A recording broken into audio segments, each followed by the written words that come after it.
인간의 삶에 대한 의미를 부여준다라고 하는 것보다는 하나님께서 저와 여러분들을 부르신 목적이 무엇인가, 하나님께서 저와 여러분들을 직분을 주셔서 세우신 그 의미가 무엇인가라고 하는 그것을 우리에게 분명하게 말씀해주고 있습니다. 하나님께서 저와 여러분들을 구원의 백성으로 삼으시고요, 또 하나님의 선하신 일을 할 수 있도록 저와 여러분들을 세워주시는데, 우리는 그 하나님의 은혜를 바로 부르심, 즉 콜링이라고 이렇게 얘기를 합니다. 하나님은 하나님의 일을 하실 때도 당신은 전능하시고 전지하시기 때문에 얼마든지 당신 혼자서도 당신이 목적하는 바를 충분히 이루실 수 있는 하나님이십니다.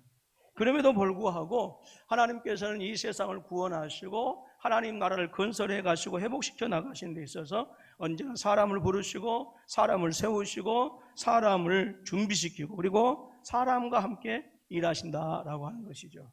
그래서 이제 신인 합력설이라고 하는 용어가 있습니다만은, 어떤 일부 교단에서는 신인 합력설 얘기할 때에 구원을 위한, 즉 하나님의 부르심에 대한 인간의 응답이 있어야 구원을 받는다라고 이렇게 얘기합니다만은, 우리 이제 개혁주의 신앙에서는 구원은 절대적인 하나님의 은혜이지만 하나님의 일을 이루어 나가는 데 있어서는 하나님은 사람을 부르시고 세우시고 준비시키셔서 사람을 통해서 일한다라고 하는 그런 의미에서 이제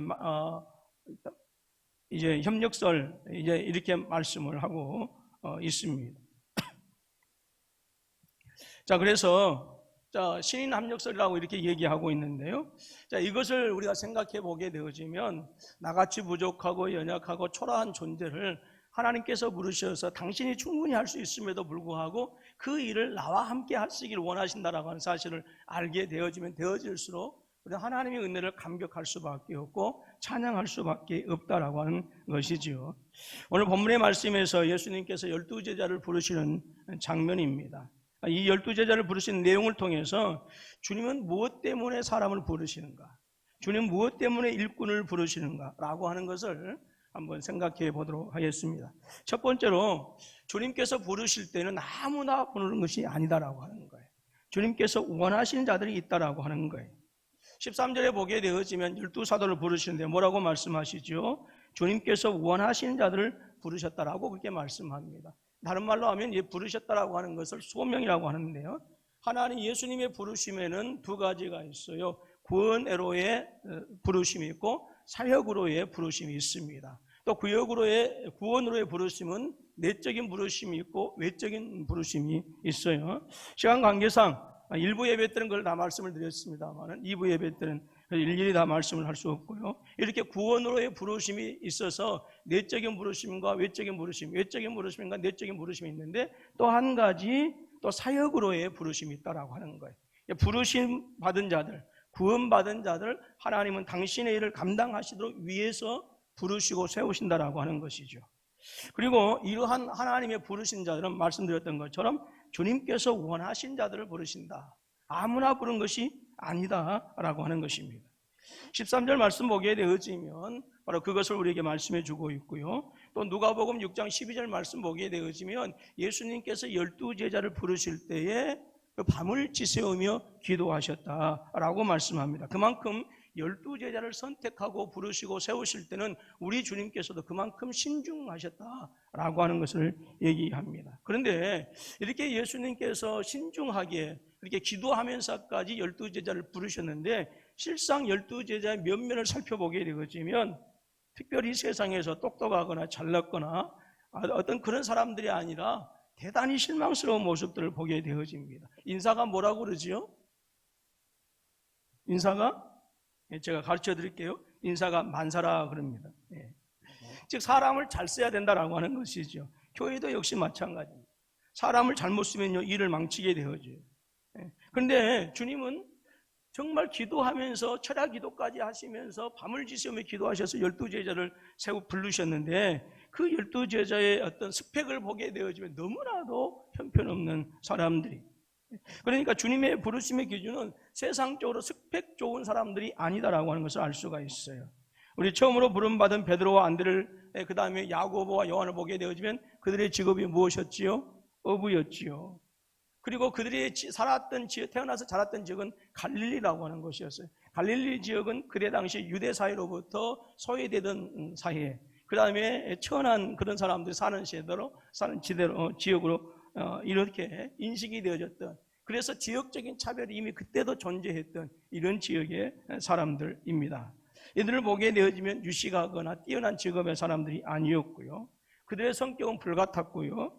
마치 럭비공처럼 어디로 튈지 모르는 이런 사람들, 바로 그들이 예수님의 제자들이었어요. 그래서 우레의 사람이라, 우레의 아들이라고 하는 이런 별명을 얻게 되어집니다. 그 다음에 제자 중에는 당시 세리였던 사람도 있지요.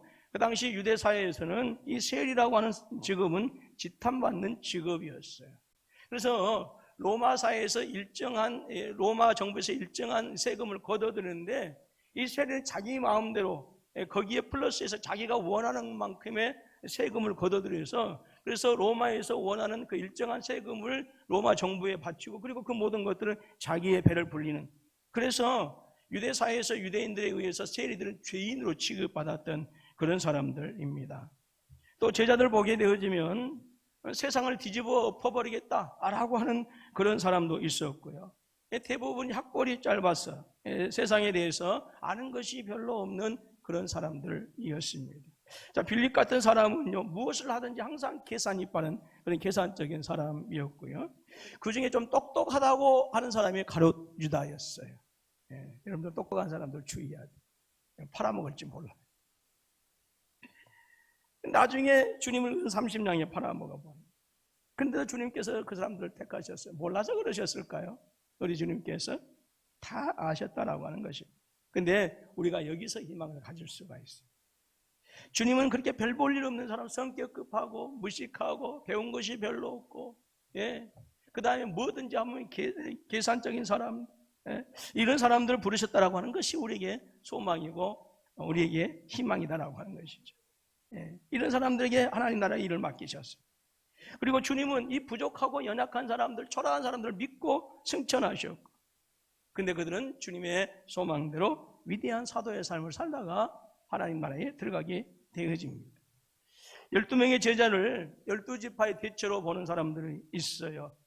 제가 요한계시록을 강의하면서 그렇게도 얘기했습니다만은, 주님께서 육적인 이스라엘이 아니라 이제 영적인 이스라엘, 즉 교회의 대표가 누구냐? 12사도다라고 하는 것이죠.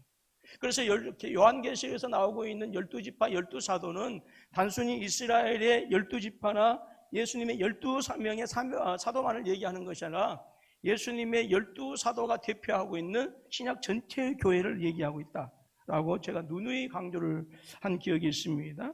그런데 주님은 이 12지파의 출발로 삼으신 사람들이 누구였지요? 야곱의 12아들들이었어요.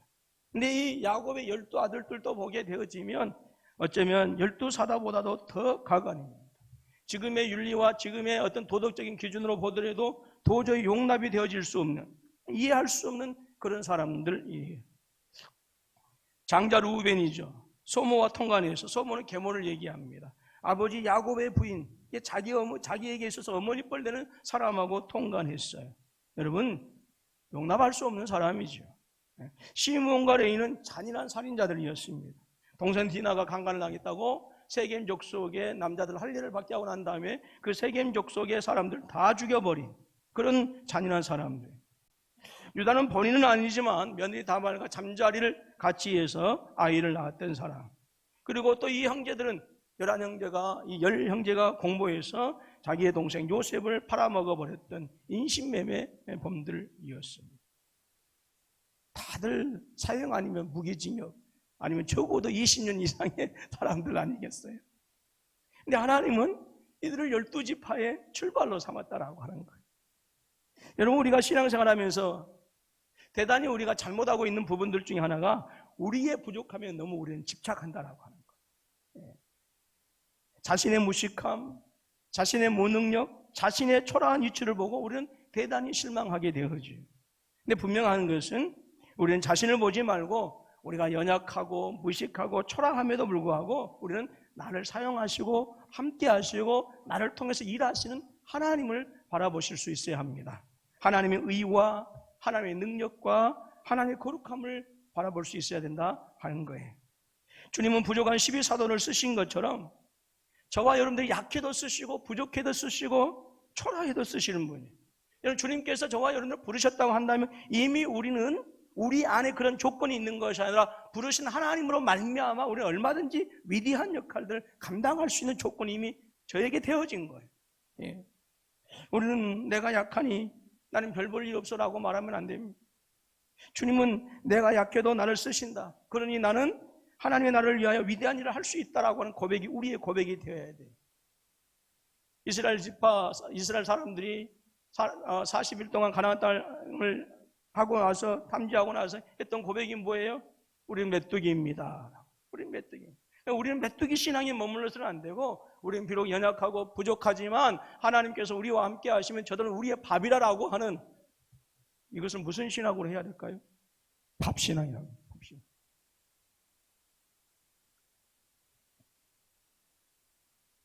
예. 밥신앙.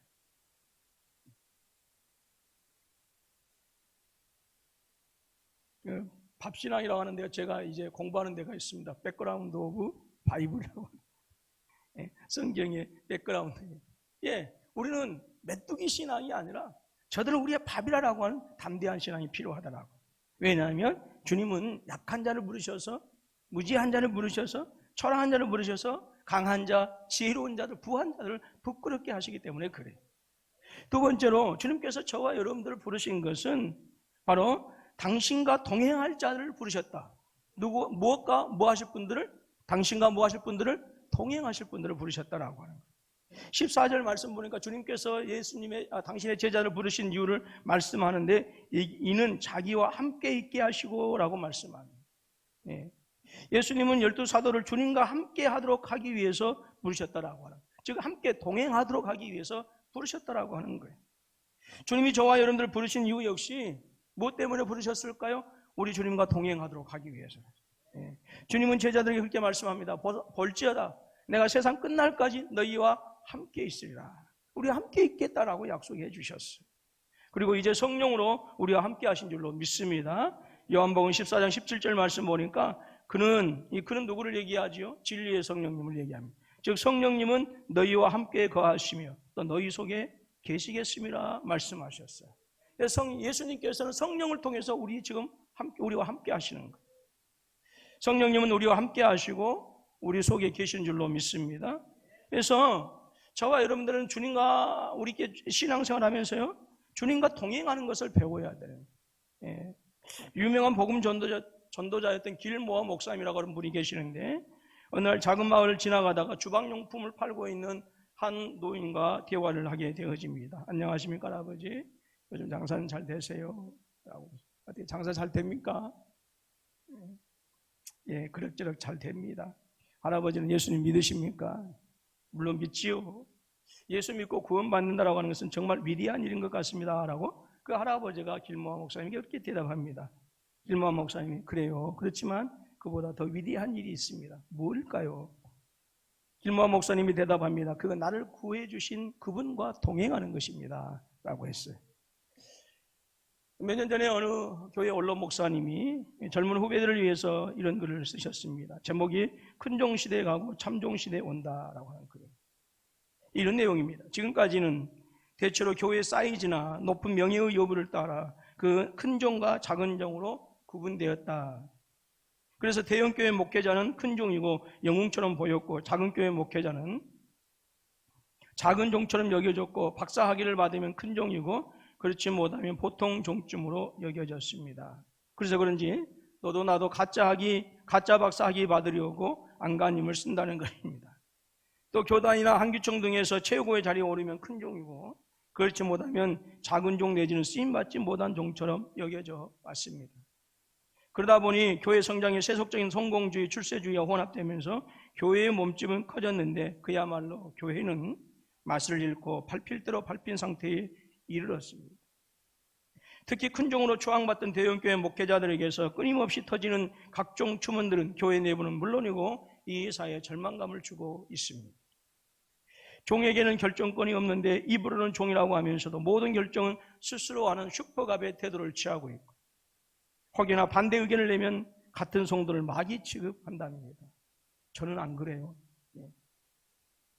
그래서 일각에서는 한국교회는 개신교 역사상 가장 타락했다는 비판을 받기도 합니다. 그러나 이제는 큰 종이냐 작은 종이냐의 구분이 아니라 참종과 거짓종과의 구분이 필요한 시대가 온다는 것입니다. 맞습니다. 여러분, 큰 종이냐 작은 종이냐가 중요한 것이 아니, 무엇이 중요해요? 참종인가 거짓종인가가 그것이 중요합니다. 100명을 데리고 목회를 하든 1명을 데리고 목회하든 하나님께서 주시는 뜻에 따라서 분량에 따라서 달란트대로 하는 거예요. 거기에 1명이기 때문에 2명이기 때문에 10명이기 때문에 작은 종이고 10,000명, 1000명이기 때문에 큰 종이다라고 하면 안 된다라고 하는 거예요. 우리에게 중요한 것은 참종인가 거짓된 종인가, 이게 중요해요. 여러분, 마지막 때의 종들이 하나님 앞에 서면 하나님께서는 큰 종이냐 작은 종이냐를 가지고 따지는 것이 아닙니다. 참종이냐 거짓 종이냐를 보시는 거예요. 또 어떤 분들은 성도들에게도 큰 고기가 있고 작은 고기가 있답니다. 큰 고기는 11조도 많이 하고 헌금도 많이 하고, 작은 고기는 무슨 말씀인지 아시겠죠? 또 좋은 고기, 안 좋은 고기가 있다라고 하는 거예요. 여러분, 이런 표현은 절대로 교회 안에서 사용돼서는 안 되죠. 여러분, 참종과 거짓종의 차이점이 무엇이라고? 저는 첫째는 구원의 유무예요. 구원받은 종이 있고 구원받지 못한 종들이 있을 수 있어요. 목사이지만 큰 교회를 담임하고 있지만 분명히 구원받지 못하는 사람들도 있다라고. 이건 비극이지요. 구원받은 사람이 있고 구원받지 못한 사람이 있다라고 하는 거예요. 교회를 오래 다녔고 헌금을 많이 해도 구원받지 못할 사람들도 있다라고 하는 것이죠. 두 번째는 주님과 동행하느냐라고 하는 거예요. 종이 되었던 성도가 되었던 주님과 동행한다면 그 사람은 참 종이고 참 성도입니다. 그러나 주님과 동행하지 못하고 있다고 한다면 거짓 종일 수밖에 없는 것이고 못된 고기일 수밖에 없는 거예요. 헌금으로 구분하는 게 아닙니다. 그러면 여러분, 하나님과 동행한다라고 하는 것이 무슨 의미일까요?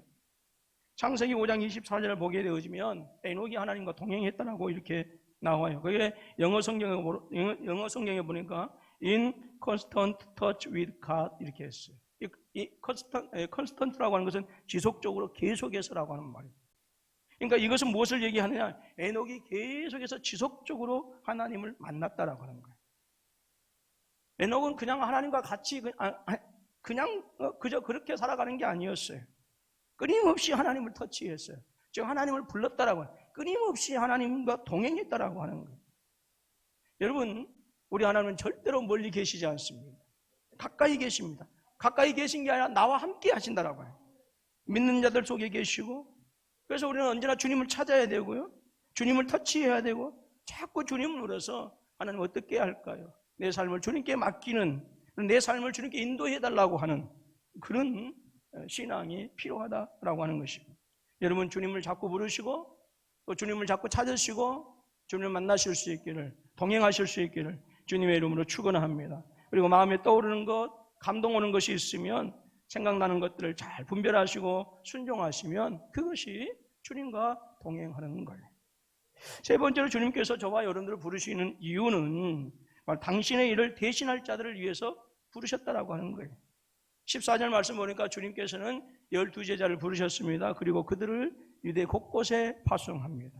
우리는 이 12제자를 사도라고 하는데요, 이 사도라고 하는 말은 보냄을 받는 자라고 하는 거예요. 근데 요즘 물론 이제 엊그제 일이 아닙니다만은 벌써 오래된 한국 교회 안에 잘못된 그런 운동들이 있는데 신사도 운동이라고 하는 거예요. 특별히 그 큰미등교회 변승우 목사 같은 경우는 이 신사도 운동의 대표적인 주자여가지고 이미 한국 사회에서는 이단으로 인정을 받아요. 즉 자기들이 직접적인 계시를 받는다라고. 그래서 이제 그 자기들이 받은 계시를 가지고 말씀을 증거하고, 이건 너무너무 잘못된 거예요.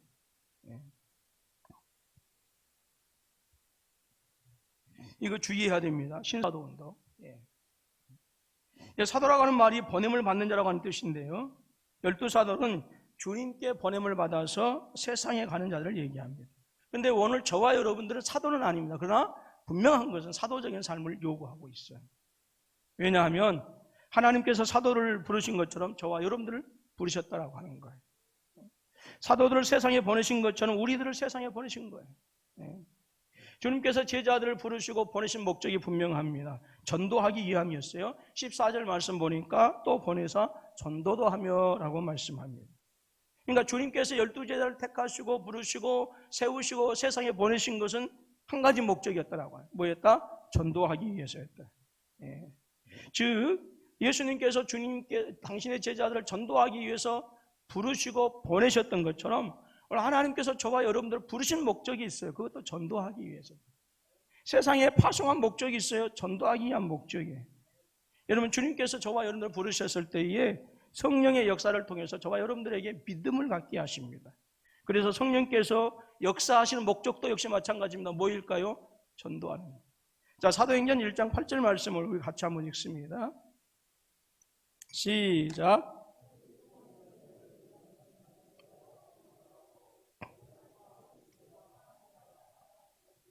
네, 증인이 되리라 하시니라 그랬어요. 예, 어떤 목사님이 교인들에게 설교에 관한 설문조사를 해보았답니다. 먼저 어떤 설교를 듣기 원하십니까? 라고 질문을 했더니 첫째는 축복에 대한 설교해 주십시오. 둘째는 상한 심령과 병 고침에 대한 설교를 해 주십시오. 다음으로 또 어떤 설교를 들을 때에 제일 짜증이 납니까? 라고 질문을 했어요. 그랬더니 첫 번째는 회개 설교하면 짜증이 납니다. 그 다음에 전도 설교하면 짜증나고요. 그 다음은 헌금 설교하면 짜증납니다. 예. 그래서 저는 여러분들이 짜증 낼까봐 헌금 설교 잘 안 해요.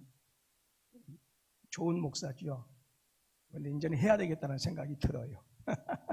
예. 마지막으로 신앙생활에 있어서 제일 부담되는 설교는 무엇입니까? 라고 하는 질문을 했더니 첫 번째가 제일 부담되는 설교는 전도하라고 하는 설교입니다. 그러니까 전도 설교는 짜증나는 설교이고 부담되는 설교이다라고 하는 거예요.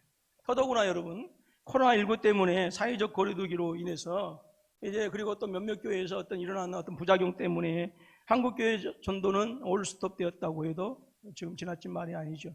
다시 그 사회적 거리두기를 다시 세분화시킨다고 하는 얘기를 제가 방금 뉴스를 통해서 들었습니다만, 그러나 여러분, 교회는 그 어떤 상황에 맞닥뜨린다 하더라도 결코 멈출 수 없는 것이 있습니다. 바로 복음 전파 전도입니다.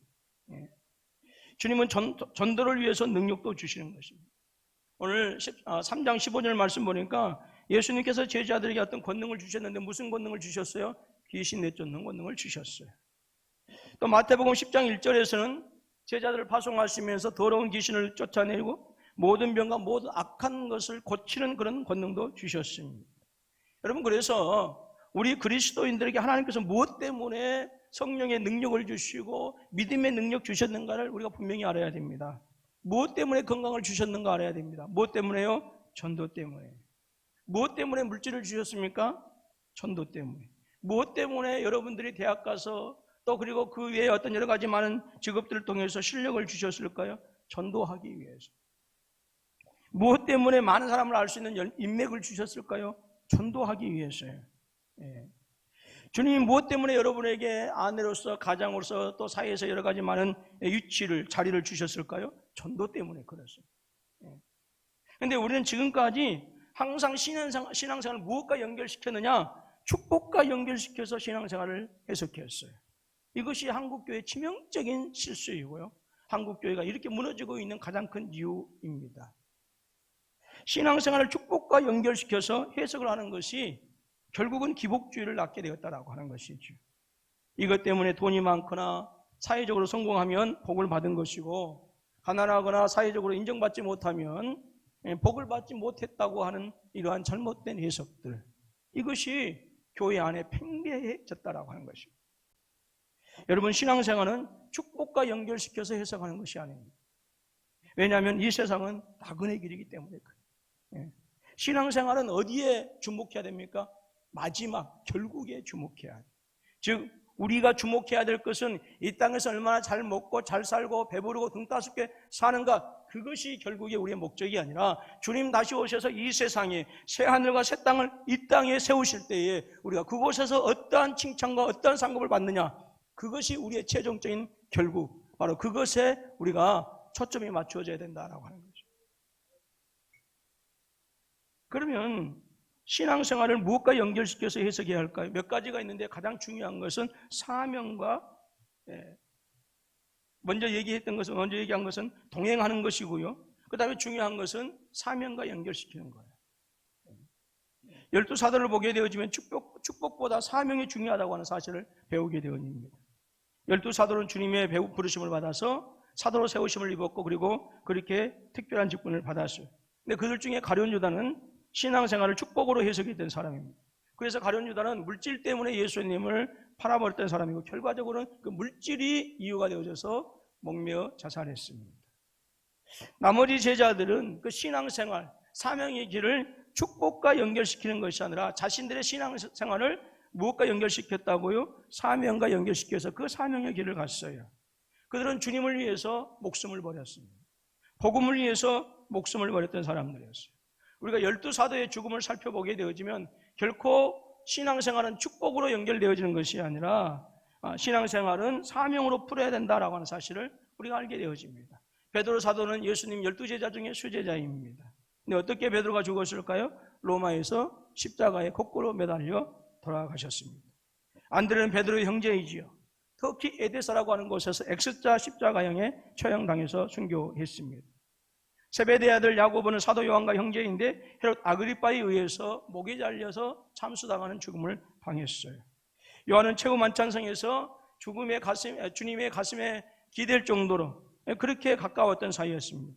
근데 이분이 복음을 전하다가 로마에서 펄펄 끓는 기름솥에 던져지는 형을 받았습니다. 그런데 그곳에서 죽지 않았어요. 기적적으로 살아나서 위에 도미티안 황제가 이 사도 요한을 반보섬에 추방하고, 그 반보섬에서 사도 요한을 계시록을 이제 기록하고 나서 이제 돌아가십니다. 빌립은 터키 프리기아 지방에서 십자가에 처형당했고요. 마태는 에디오피아의 나라바라고 하는 곳에서 창으로 살해당했고, 시몬은 페르시아에서 톱으로 육신이 두 동강 나 죽었습니다. 도마는 인도에서 복음을 전하다가 코르만델이라고 하는 곳에 창으로 몸이 간통되어져서 죽임을 당했습니다. 바돌로메는 오랫동안 잔인하게 폭행당했고 결국 십자가 처형으로 죽임을 당했습니다. 다데오는 페르시아에서 전도하다 순교했습니다. 다데오가 어떤 방법으로 순교를 당했는지는 알려지지 않습니다. 알페오 아들 야고보는 94세에 애굽에서 순교당했는데 높은 탑 위에서 던졌는데 죽지 않았어요. 그래서 사람들이 그를 데려다가 나무망치로 머리를 때려서 죽였습니다. 그리고 나중에 12사도에 들어온 마띠아 사도는 예루살렘에서 돌매질 당했으나 죽지 않아서 그래서 칼로 목을 쳐서 죽임을 당했습니다. 여러분, 이 12사도의 죽음을 보게 되어지면 신앙생활은 이 세상의 축복으로 해석하는 것이 아니다라고 하는 것이 분명해지죠. 그럼 무엇으로 해석해야 된다고요? 신앙생활은 무엇으로? 사명으로. 여러분, 성령 받은 그리스도인들의 사명은 복음 전파입니다. 우리가 공부를 하는 이유도 복음 전파예요. 직장에 들어가는 이유도 복음 전파입니다. 애들 대학에 보내는 이유도 복음 전파. 직장에 들어가는 이유도 복음 전파. 전도가 짜증나는 설교고 부담스러운 것이 사실이죠. 하지만 진짜 신앙생활 잘하는 사람들은요, 전도의 사명, 선교의 사명을 감당하는 것입니다. 여러분, 우리 교회가 이 전도의 사명, 선교의 사명을 잘 감당하실 수 있기를 주님의 이름으로 축원합니다. 신앙생활은 축복으로 해석하는 것이 아닙니다. 사명으로 해석해야 답이 나오는 것. 네 번째로 주님께서 저와 여러분들 부르신 이유가 있어요. 그것은 우리가 함께 가라고 부르셨어요. 마가복음 6장 7절 말씀 보니까 예수님께서 제자를 파송하는데 하나씩 따로 보내지 않습니다. 둘씩 짝지어서 파송하셨어요. 사도 바울도 전도 여행을 할 때 결코 혼자 하지 않았습니다. 항상 사도 바울 그대로 훌륭한 조력자들이 있었어요. 바나바와 또 누가와 실라 같은 훌륭한 조력자들이 있었고, 그들의 눈을 떼어주기까지 할 수 있는, 그럴 정도까지 할 수 있는 그런 협력자들, 조력자들이 있었다라고 하는 거예요. 그래서 그리스도인들은요, 뭘 배워야 되느냐? 함께 하는 것을 배우셔야 돼요. 함께 하는 것. 자, 전도서 4장 9절로 12절 말씀 우리 같이 읽을까요? 시작.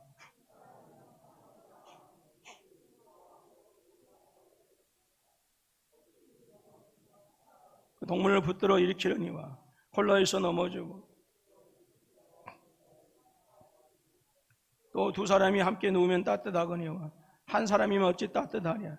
한 사람이면 패하겠거니와 두 사람이면 맞설 수 있나니 세 겹줄은 쉽게 끊어지지 아니하느니라 그랬어요.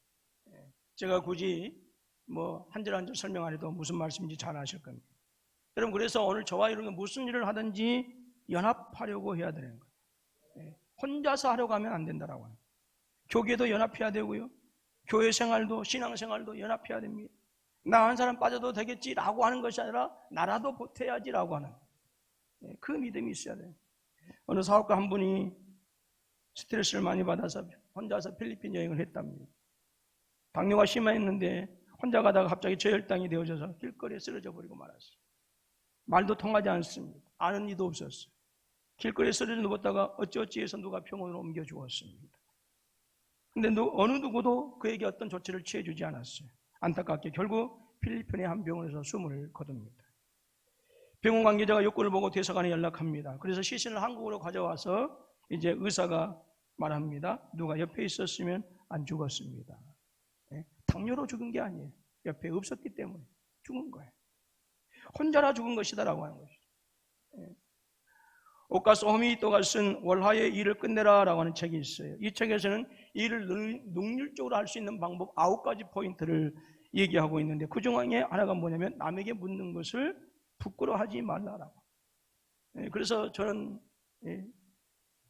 차 안에 있는 내비로도 안 되면 얼른 창문 열고 쉽게 물어봅니다. 남자들은 안 물어본다고 하대요.